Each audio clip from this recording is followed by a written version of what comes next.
دو سه روزه تو رو کمتر میبینم پیشم، میدونم این روزا راحت عصبی میشم، تو رو دلخور میکنم مثل همین دیشب، یکم تحمل کن این روزا رد میشم. من که بات راه اومدم از چی تو دلگیری، کی پرت کرده همش بهونه میگیری، استرس میگیرم وقتی سمت در میری، همش میترسم که یهو بگی میری.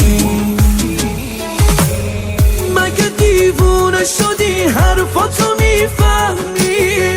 تو کارات اصلا شبیه آدم قبلی، هرچی دوست داری میگی تو خیلی بیرحمی.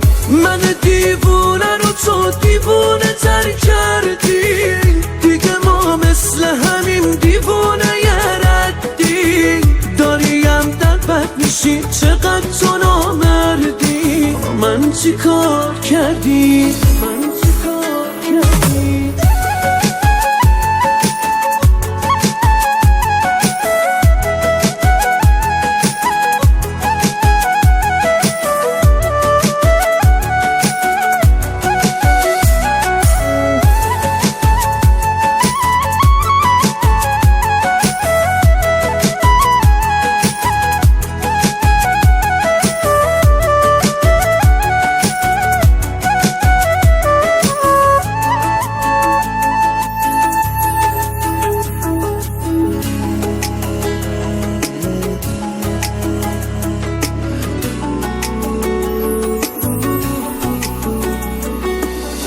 دو سه روزه که منو اصلا نمیبینی، یا نمیبینی یا پیش من نمیشینی، الکی تو خودتی بی خودی غمگینی، پیشم نمیشینی منو نمیبینی.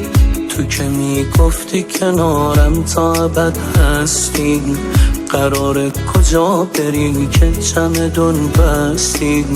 کاش اقلن پل پشتت رو نمیشکستی، این جمله آخر گفتی به هم پستی. مگه دیوونه شدی حرفاتو میفهمی؟ تو کارات اصلا شبیه آدم قبلی، هرچی دوست داری میگی تو خیلی بیرحمی. من دیوونه رو تو دیوونه تر کردی، دیگه ما مثل همین دیوونه یه ردی، داریم در بد میشی چقدر تو نامردی. من چی کار کردی؟ من